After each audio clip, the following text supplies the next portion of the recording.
Hello everyone. मैं मिथुन सिंह स्वागत करता हूं आप सभी का। आशा करता हूं आप सभी बहुत अच्छे होंगे। बात करेंगे विनोबा भावे पीजी सेमेस्टर 1 के प्रीवियस ईयर क्वेश्चन पेपर के बारे में। पेपर आपका होगा हिस्ट्री का पेपर नंबर 3 2023-25 का ये सेशन का क्वेश्चन पेपर आपके साथ में साझा कर रहा हूं मैं। आगे बढ़ें उससे पहले मैं आपको बता दूं पिछले 5 साल के जितने भी क्वेश्चन पेपर हैं पीजी सेमेस्टर 1 के हिस्ट्री के, वो सारे क्वेश्चन पेपर आपको प्रोवाइड कर दिए जाएंगे सिर्फ और सिर्फ 69 रुपीज़ में, ताकि आप सारे पीडीएफ को ठीक ढंग से स्टडी करके एग्जाम में बेहतर प्रदर्शन कर पाएं।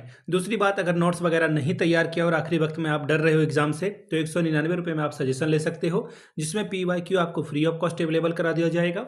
सजेशन क्या होता है? सजेशन यानी कि वेरी वेरी इंपॉर्टेंट क्वेश्चन, ऐसे सवाल जो एग्जाम में बार बार पूछे जाते हैं, आंसर के साथ आपको प्रोवाइड कर दिया जाएगा। ठीक है जी।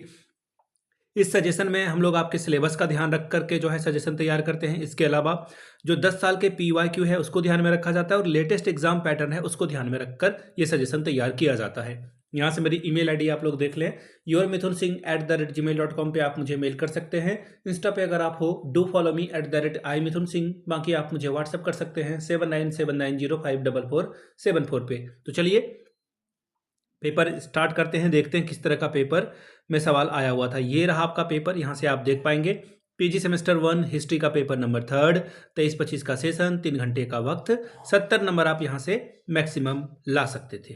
ठीक है जी।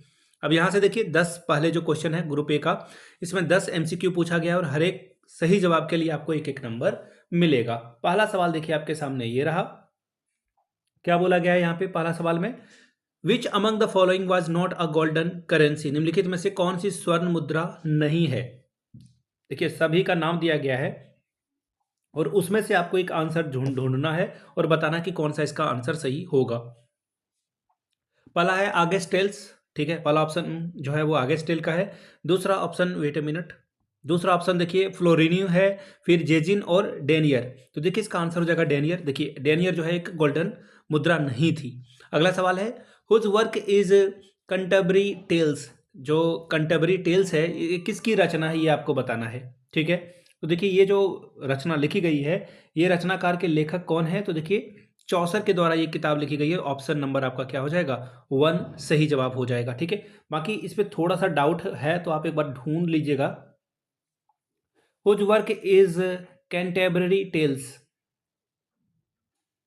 ये जो है आप गूगल वगैरह में एक बार ढूंढ लीजिएगा तो ये आपको दिखेगा। लेकिन मुझे जहां तक पता है ये चौसर ही इसका सही जवाब होना चाहिए। एक बार आप लोग भी कंफर्म कर देना कमेंट सेक्शन में।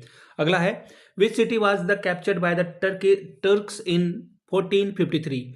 1453 में तुर्कों के द्वारा किस नगर पर कब्जा कर लिया गया था? ये आपसे सवाल पूछा गया है कि वो कौन सा नगर था जिसपे कब्जा किया गया था। ठीक है, तो देखिए इसका जो सही जवाब हो जाएगा वो पहला ही ऑप्शन है, यानी कि कॉन्स्टेंटिनोपल पे जो है कब्जा कर लिया था तुर्कों ने।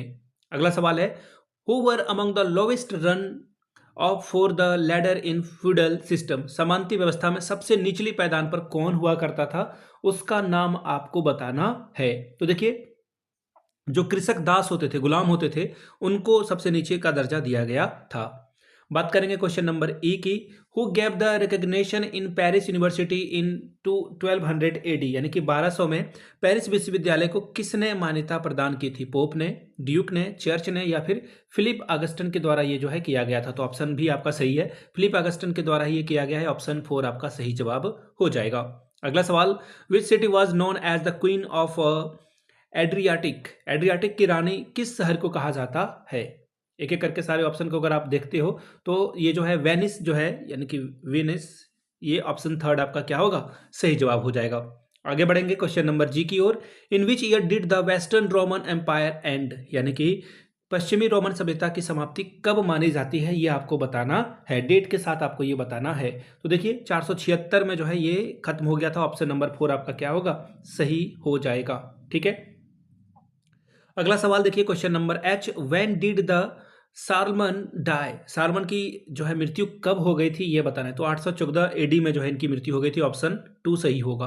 अगला है the crusaders were fought over the acquisition of which holy land, यानी कि किस पवित्र स्थल की प्राप्ति के लिए धर्म युद्ध लड़ा गया था?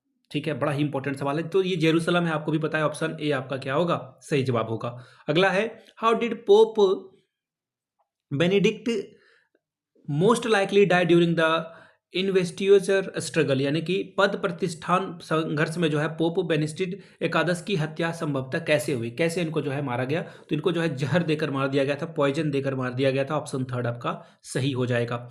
अब बात करेंगे ग्रुप बी की। ग्रुप बी में देखिए किस तरह के सवाल आपसे पूछ लिए जाएंगे। यहाँ पे 4 सवाल का जवाब देना है आपको, हर एक के लिए 3-3 नंबर मिलेगा। पहला है ट्रेड एंड कॉमर्स यानी कि व्यापार और वाणिज्य के ऊपर टिप्पणी करिए। अगला है सालमन्स अभिषेक सालमन्स सोरेनियल यानी कि इनका राज्याभिषेक के बारे में लिखना है। अगला है सामंतवाद के उद्भव का कारण क्या था, causes of the origin of the feudalism. मध्यकालीन यूरोपियन विश्वविद्यालय यानी कि मिडाइवल यूरोपियन यूनिवर्सिटीज के बारे में लिखना है।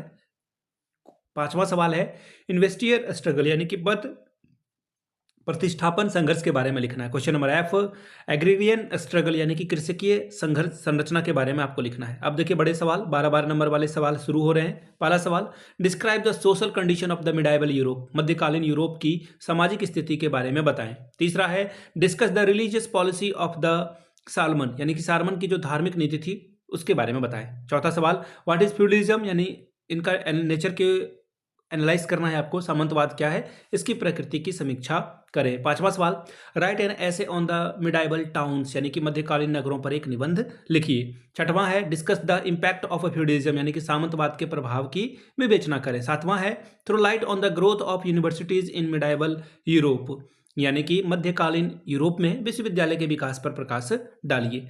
अगला सवाल है क्रूसेडर्स यानी कि धर्म युद्ध के क्या इम्पैक्ट थे, इसको इवेल्युएट करना है। धर्म युद्ध के प्रभाव क्या थे, मूल्यांकन करिए, 12 नंबर मिलेगा। नवा सवाल discuss the causes of the crusaders यानी कि धर्म युद्ध के कारणों के बारे में बताइए, 12 नंबर पाइए। 10वां सवाल है describe the various causes of the investiture struggle यानी कि पद प्रतिष्ठापन संघर्ष के विभिन्न कारणों की विवेचना कीजिए, 12 नंबर इसके लिए आपको दिया जाएगा। तो ये था आपका हिस्ट्री का पेपर नंबर 3 विनोबा भावे के पिछले 5 साल के क्वेश्चन पेपर। अगर आपको चाहिए तो ये आपको 69 में अवेलेबल करा दिया जाएगा। दूसरी बात 199 रुपये में आपको सजेशन प्रोवाइड कर दिया जाएगा ताकि आपका एग्जाम बेहतर ढंग से जा सके। यहाँ से मेरी ईमेल आईडी आप लोग देख लें, yourmithunsingh@mail.com पे आप मुझे मेल कर सकते हैं। इंस्टा पे अगर आप हो डू फॉलो मी @imithunsingh, बाकी आप मुझे व्हाट्सअप कर सकते हैं 7979054474 पे। वीडियो को आपने यहाँ तक देखा, प्यार दिया, इसके लिए आप सभी का बहुत बहुत शुक्रिया। Have a good day.